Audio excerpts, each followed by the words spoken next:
Good morning everyone. This presentation is to cover off the TransTel 3940 series IP access control phones. We will be giving you an overview on the hardware, the operation and application of these door phones.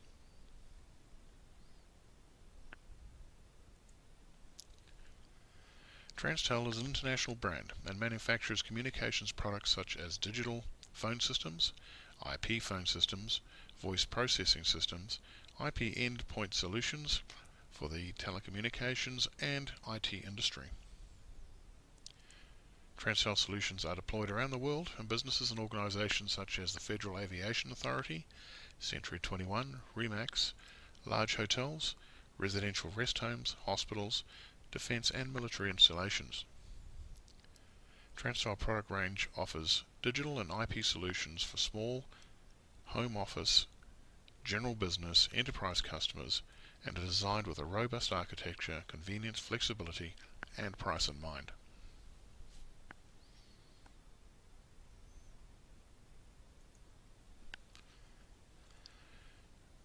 The product we are presenting is the 3940 series IP access control phone. These phones offer you a wide range of options for both internal and external door control and entry options. The TransTel IP phones are standalone SIP phones and are based on using industry standard SIP protocol. This means the IP access phone can be connected to any standard SIP PABX, soft switch or cloud-based telco service. All products are simple to set up and have modern aesthetics. They are made of durable construction and provide a plug-and-play installation.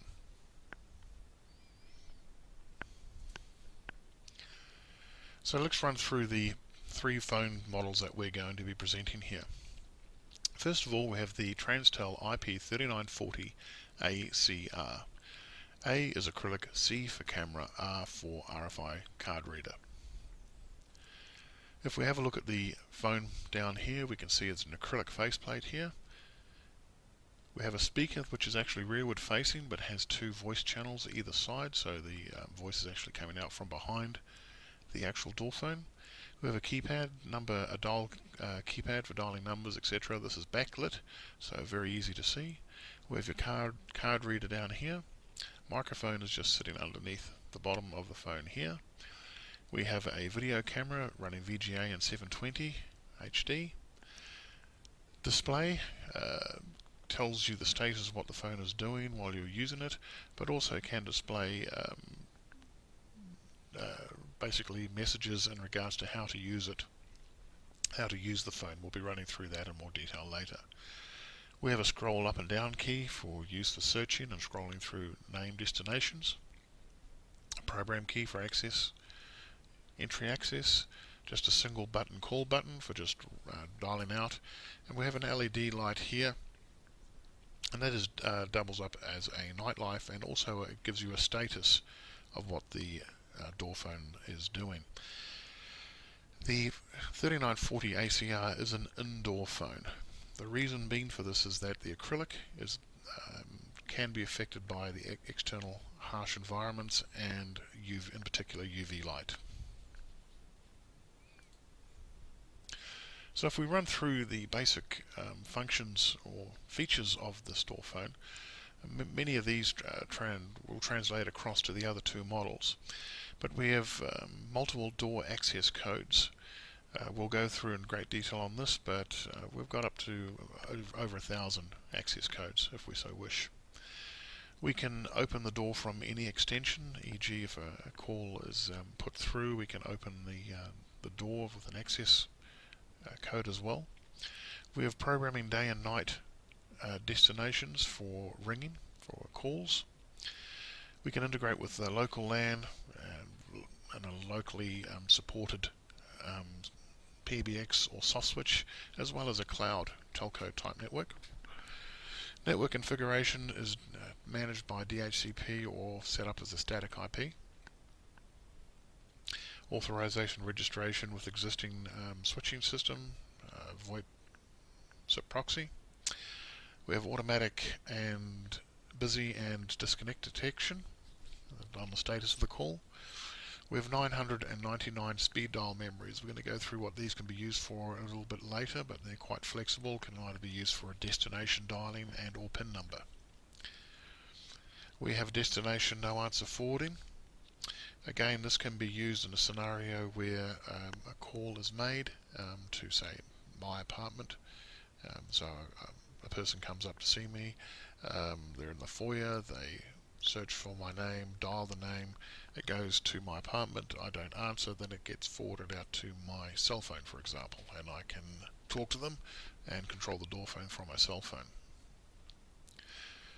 We have day and night weekly time profiles, 7 day a week, 24-hour profiles on to put this the door phone into day or night mode for different ringing destinations. The display will actually display 2 messages for the day and the night. For example, during the day it may have a set of instructions on what to dial and how to use the phone during the day, but at night it might have another set of instructions, or we can use a common set, flexible. Speed dial memory scrolling, as indicated before, we've got these up and down keys. We can actually have a whole range of entries in the phone. For example, we have an apartment block building, 30 apartments. We can put the apartment names or people's names depending on what the end customer wants to do, and then we can have the visitor coming up and they can search by name or scroll up and down the apartment until they find the apartment number and then dial that apartment number. We have external buttons using the sensor ports. We're going to go into the sensor ports and how they work later, but we can, for exit or lock control, we have external buttons. We have 2 separate door controls, e.g. 2 relays, so we can control 2 locks from the door phone. We have power over Ethernet. The device is a power over Ethernet. It can have an optional extra external power supply using a 5 volt supply. I think it's 5 volt 1.5 amp off memory. It's the power pack, but generally it's plug and play with a power over Ethernet. High quality speakerphone with web control, so we can control the speakerphone volume for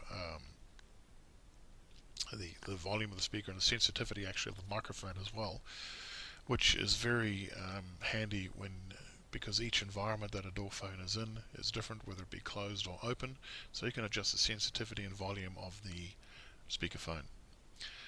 Web management GUI with password protection that allows you to browse into it using a standard browser so that you can control, manage, program, change, and even from a customer perspective this is also quite a handy feature to have. Naturally, being that it's a web management GUI, we could also manage them remotely, externally, if the network settings are set up to do that. We have a card reader, RFI card reader. It's actually also a near field reader. Door status detectors. Using the sensors we can detect whether the doors are open and or closed. So if a door is opened and chocked open by somebody who's gone in, if, say, for example, after 20 seconds it doesn't close properly, it will alarm the callers to let them know that the door is open. Also got combination like serial door control, which we'll be talking about later. Backlit keypad. Backlit keypad, so at night very easy to use. As you can see, if you look carefully, the numbers here are actually slightly in white in color.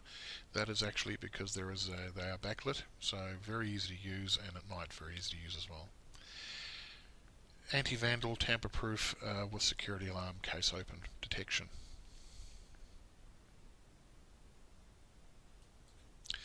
Next model of phone we're going to be talking about is the IP3940 PC. The P stands for piezo faceplate, which is a metal type, a very thin metal type faceplate, and C naturally is for camera. Pretty much all the same functionality as our previous one, door phone we discussed, except for there is no RFI detection, e.g. there's no proximity card detection because of the metal plate. But apart from that, just about identical.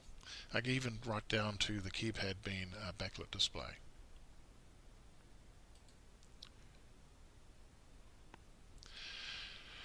So again, if we look through the various functions, any feature that's really missing from this is the RFI functionality. But apart from that, identical pin numbers, etc., etc.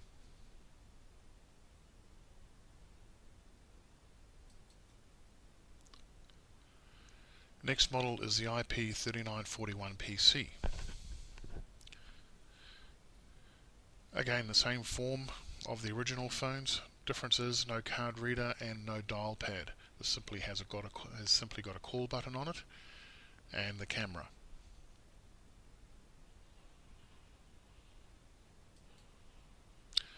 Feature set again, pretty much identical in regards to the other ones, apart from none of the functionality of an RF card or being able to dial pin numbers or entry.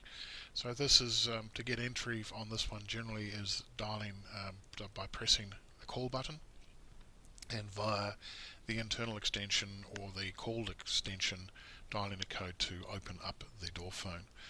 This phone can be actually controlled by an IP3940 series phone via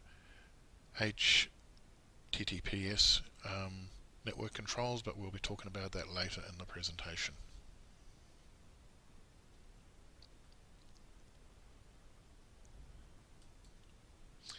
So, mounting the door phone. Let's have a quick chat about that. So, when you get the door phone, it basically comes in three pieces. Well, two really. The metal backplate here is connected to the phone. But first of all, we've got a rubber gasket. Now that basically seals the rear of the phone and makes it water resistant. You've got a speaker hole here, you'll notice, and a speaker hole here, so the speaker is actually rearward facing. And if you look carefully here, you'll just see a slot illustrated here. Now that's a slot angled downwards, and another one on this side. That's where the speaker, basically where the sound is coming from, so it's channeled through its rear facing. It's still very clear. We have got cable access here and here, so that you can bring a network cable in from the rear. And or you've actually got a little slot under here that you can bring it up from the bottom if you don't have in-wall cabling. The rubber plastic goes up against the wall. The metal plate screws in against the wall and is sealed in snugly. Make sure it is flat and level, no distortion on the plate. Then we have the main phone unit itself, clips on these two clips here, and then has a screw that screws up underneath it, and that's it. It's connected and ready to go. What you get in the box when you get the phone is the IP door phone unit, the metal rear cover, the rear gasket, a set of connectors, which we'll be going through shortly, and a hex key for security for these security screw.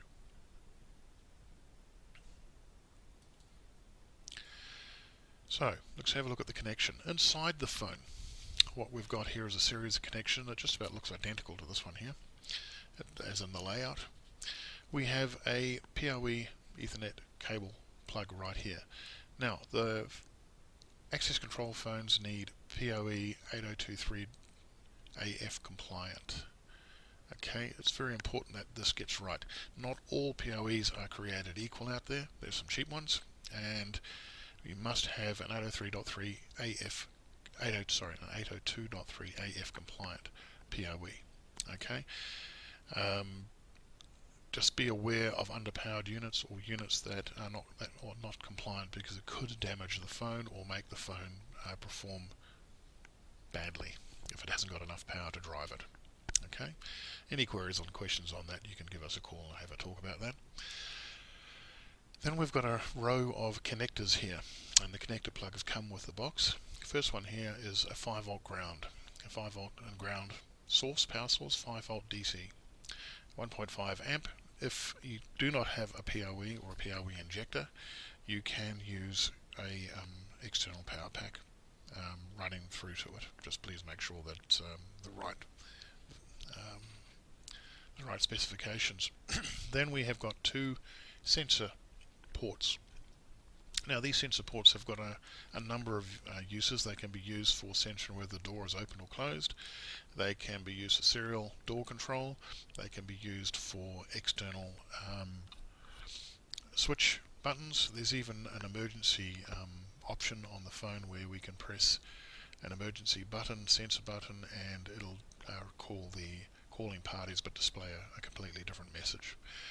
That will be covered off in the technical training, but in more detail. Then we have two relays, relay 1, relay 2, basically controlling two locks. Optional, you can just use one if you want, or you can use a combination of two. You can assign different pin numbers to open each lock. So and we'll cover that off again in detail, but basically each lock or each relay has a pin number each for each user that we can run it through on. We've got a normally closed, normally open strap switch here to control the type of relay control you're going to have. Now, basically, the IP access control phones are just a standard SIP phone. On the registration and setup, they are really no different from a normal voice over IP desk phone. Okay, except for naturally it's got all the security functionality and access control functionality. So as a basic phone, let's just run through some of the options on it. So it can be integrated with a IP PABX, a soft switch, as a standard SIP extension. E.g., it can make calls, it can receive calls. When it receives calls, it can be just ringing or auto answer. By default, it'll be auto answer, so naturally when you call the door phone, it goes auto answer and you can start talking to the person at the door. So no major difference there. The IP phone can be connected to the PABX directly or via the hub, router and or switch. Okay. The unit dials out predefined day and night extensions via the PABX. Now, naturally, because it's a pure SIP phone, it can be connected to, as we've discussed, IP PABXs, soft switches and or cloud telco type platforms. The dialing out, you can actually dial an extension number, 3 digits, 2 digits, 5 digits, whatever the PABX is set up for, or the soft switch is set up for. But also you can dial out external numbers, e.g. if it is set to a cloud telco environment, it can dial just a normal telephone number. Okay.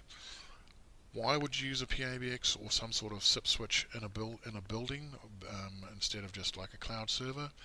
It depends entirely on the sales environment. If it's just a simple setup, you could have the SIP phones actually calling each other without having a PABX at all. Or we can have different hunt groups or ring cycles or various different controls using a embedded IP switch, IP PABX switch or soft switch.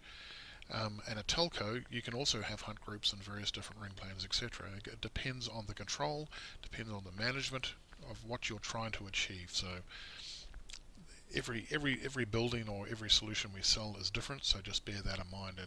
But the key thing is that the IP access control phones actually give you those options and allow you to make decisions and choices. Gives you options.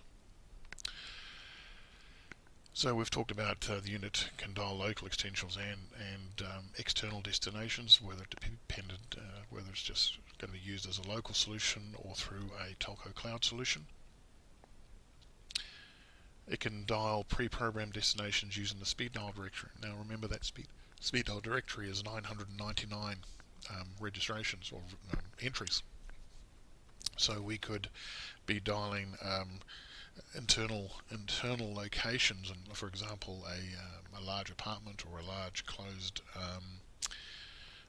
gated community, for example, or you could be dialing externally to a telco, external numbers, cell phone numbers. Options are limitless on this one, really, just use the imagination. The unit offers forwarding options if the primary destination does not answer. Again, I used that example a little bit earlier with if it is in the call goes to an apartment first, if it doesn't answer, it goes to the apartment cell phone, or if it wants to go to a building maintenance guy, same thing. He might be in his office, but then he might not be, so he's running around on site with a cell phone, so it'll try his desk phone first, but then head off to his cell phone. Again, it's flexible and you can manage that any way you want. The unit can be opened manually by pushing an exit button. again using the sensors. We'll go through in a bit more detail on that later. The unit opens the door from local extensions or remote extensions. So if it does, for example, go to a building maintenance and it goes to a cell phone, and the person is a contractor, for example, who to do some work on the site, the building maintenance guy can say no problem and dial the code to open the door for the contractor to come in. So it doesn't actually have to go to the door to let them in.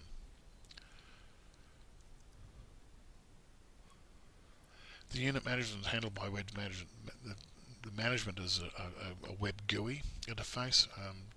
That can be handy if it's a local maintenance and or a centralized maintenance for organizations that there are organizations, for example, that look after a number of tower block leased apartment type scenario or rented apartment type scenario, short and long term stay. So if they need to remote into the phone and do any management or changes or maintenance, whatever they need, because it's a IP interface where they can remote externally and easily manage the unit on site. The unit can be set up to dial directly to other devices, phone, video, screen, etc. This is using its internal phone book, which has got the 999 entries. We could actually, instead of having a PABX or even a telco switch, we could just have a flat network, a straight network. It doesn't even have to have DHCP running, and all the devices that are on it would have their own fixed IP, and using the fixed IP we could direct calls directly to other devices to answer and have conversations and calls. So if you're not familiar with that concept, give us a call and we can walk you through it in more detail, and we'll try and cover it off a little bit more in the technical side. But it's just another method on how to use the TransTel IP access control phones to actually run independently from even a PABX or a soft switch. So again, offers that extra level of flexibility for you.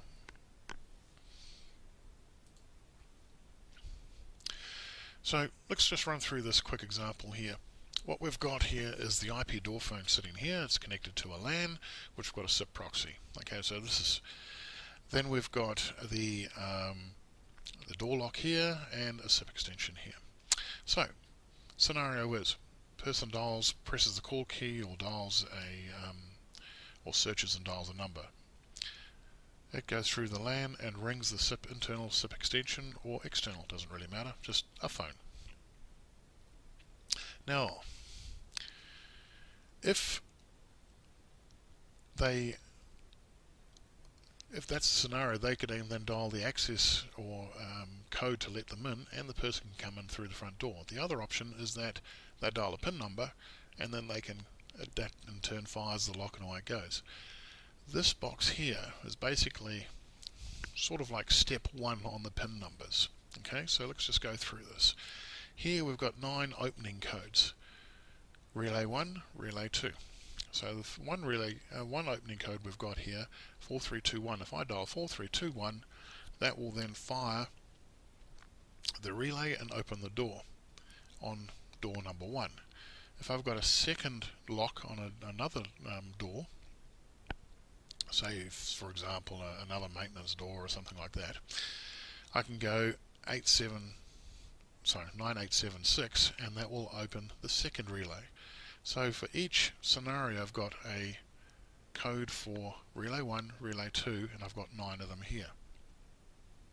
Okay, now someone said that wasn't enough, so TransTel went away and developed so that they could use the 999 speed dial slots. You could also use them for door entry codes, and again it's literally identical to this area here, where we can have 2 codes per user, relay 1, relay 2. Okay, so totally you can have, on access codes, you could have, at a guess, about 2009, or 1009 or 1008, one of the two, access codes to get in. Down here, these are door opening codes, and you've got code 1, code 2, so two option codes. So when someone calls, so this is for people who are coming in and opening the door, this section here is for if they call through and the extension answers, and then they say let me in, and they say sure. If they dial 5, that'll open up relay number 1. So while they're on the call, they dial 5, the phone detects that, and then the access control phone will detect that, then open up the lock. Okay. If we've got a relay 2, we can have another option there, for example 6, or another code, some description, and that will in turn also open up the door phone. It doesn't have to be a single digit, it could be a 2 or 3 or 4 digit number code if you so wish, if you want it more complicated. The door opening code prefix here, this is really a security aspect of it. If you are dialing your PIN number, so for example I'm dialing one of these PIN numbers on this phone here, generally you wouldn't want the phone displaying the number on the display, because anybody who's close to you will see that number. So we can actually have it doing a star, a hash, or nothing at all. By default it's star, and I'd leave it at that. So every time you dial a digit, a star comes up. It's a comfort thing for the user, so they know that I dialed the number and it came up on the screen. I don't know what it is because it's secure, but that stops anybody looking over their shoulder and seeing what the PIN number is.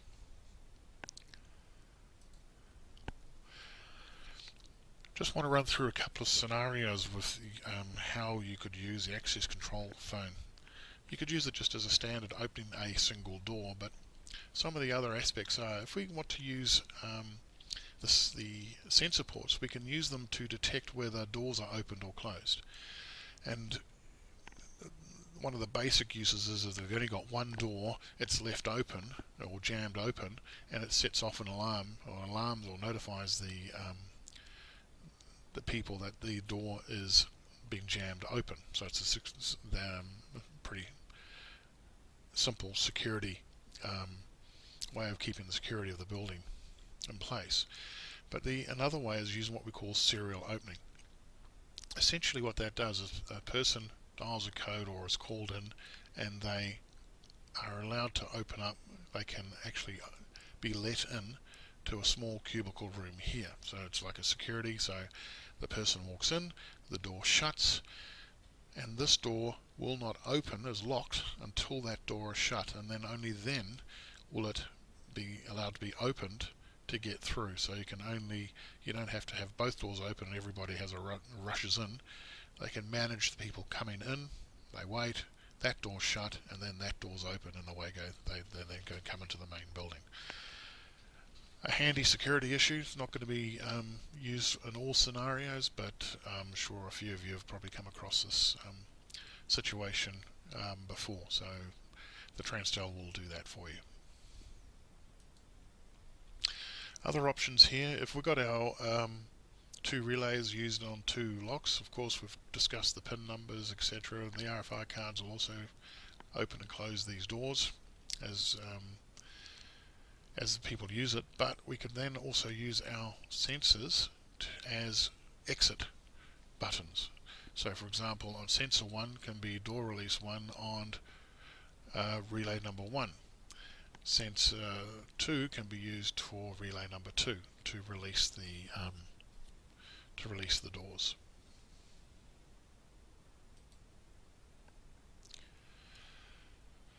Another option for controlling and managing the doors and opening doors, etc., is via what we call HTTPS.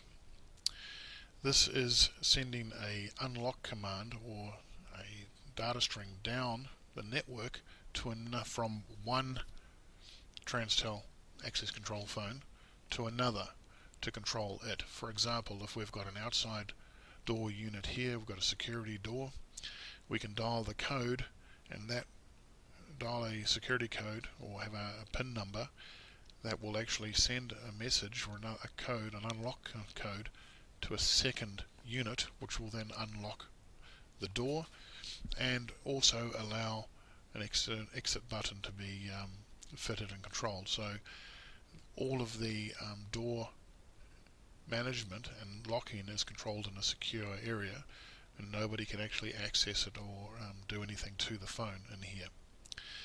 Watch this space. There's more information and more features being developed using the HTTPS area. So, and I'd say over the next probably 6 months you'll be beginning to see a lot more developed and a lot more information coming through about this area.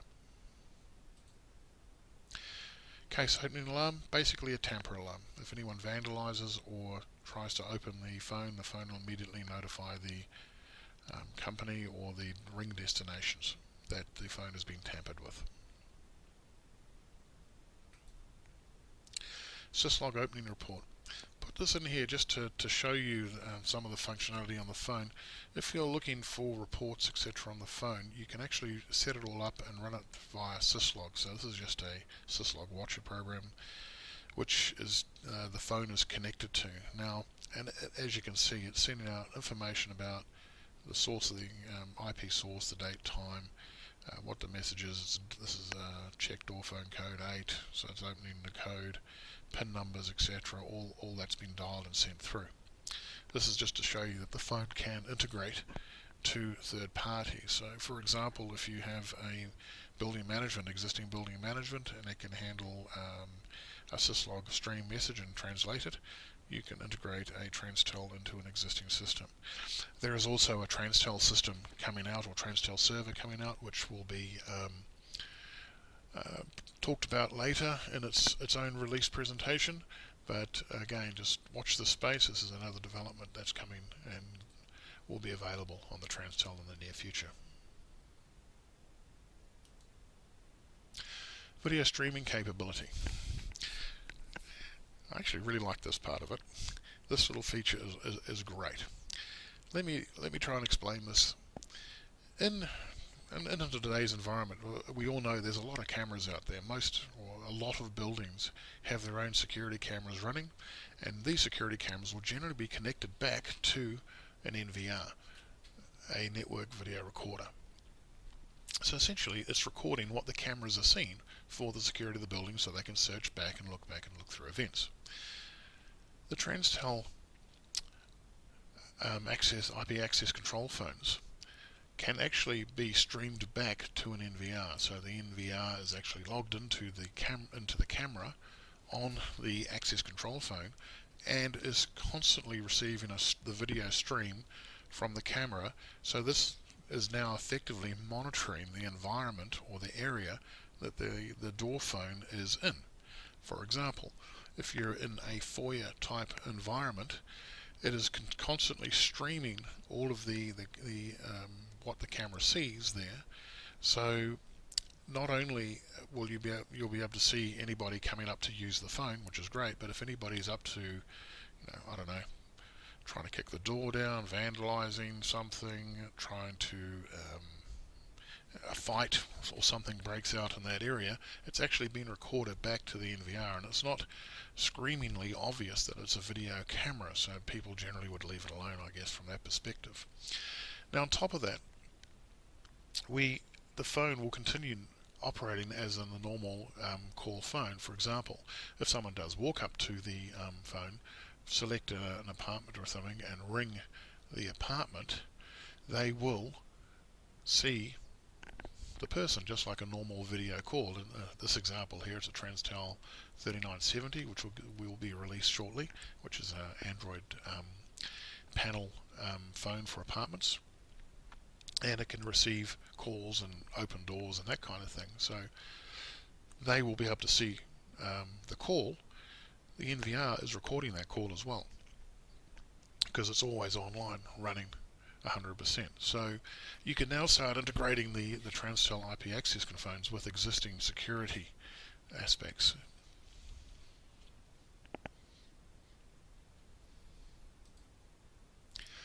The RFID cards. Basically, we can have up to 10,000 RFID cards registered on any one unit. And as you can see here, it's pretty comprehensive what it can do. We've got the card ID, etc. Got the name, first name, last name, card type, general, access level, so we can assign this person access levels and what they're allowed to do, where they can go. We've got the PIN numbers, if they need a PIN number as well, so we could have a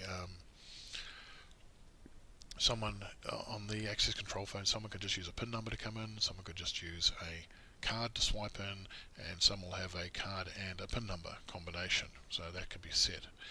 Activation date, and expiry date, to, from. Now it's right down to times. Okay, we've discussed that there could be a server coming in later. You can imagine what that's going to be used for here. It'll be used for integration to external parties. Watch the space on that one. And then we can have notes, etc. So 10,000 RFID cards. We could be in fobs or in the card type. One thing I did want to cover off here is that naturally if you've got one phone or 5 phones, you don't want to be programming 10,000 cards, for example, into each phone. So what we can do on the TransTel phone, IP access control phone, is we could set, for example, this one up as the master or the server, and we could then program and scan all the access codes and pins and cards all into one unit, and then the, say for example, 4 or 5 other phones could be set as slaves, and what will happen is this database from this one will be pushed down to these other phones. So effectively, to manage the site with say 6 phones, you are managing one phone from the RF ID cards and the PIN numbers, and that is being pushed out to all the other cards. Makes life a lot simpler, makes life much more manageable.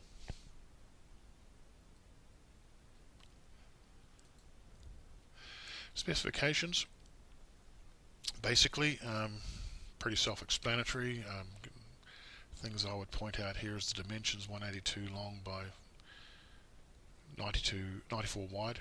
Quite a slimline little phone. It's very compact, quite attractive actually, really. Only thing I'd want to add here is the just remembering that because it's a network or an IP device, you can only have 100 meters from your switch. Okay, we all know people press it a little bit further, but the network specs, and this isn't a phone limitation, it's simply the network specification limitations, is 100 meters. Generally, if people are trying to do a whole building with IP devices in them, doesn't matter really what they are, they'll be using fiber links between the switches and or uplinks, downlinks between them of some description. So just bear that in mind. You do have a limitation on the cable length. And finally, I just want to discuss the cover and the mounting the phones externally. These are Perspex covers that are available. We have 2 types. One is a video type cover and one is a non-video. The fundamental difference, do specify when you're ordering them.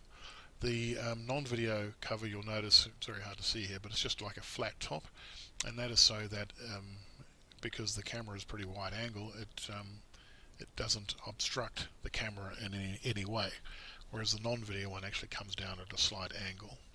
Okay. Earlier in the presentation, we indicated that the phones are weather resistant. Okay, so that generally means if we are using the piezo type phones here, because they're a metal case, they're pretty robust and they will stand up to external environment in regards to the UVs, etc., etc. They will also stand up to generally getting a little wet. That's not a major problem either.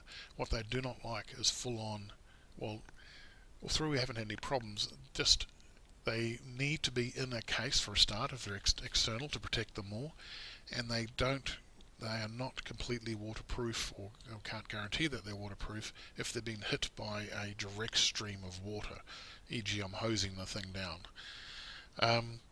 So just be sensible and use a bit of caution on them. They're not fully waterproof, they are water resistant. So if they're going to be put into an outside environment, exposed to any sort of weather, we would suggest you put the Perspex cover on them.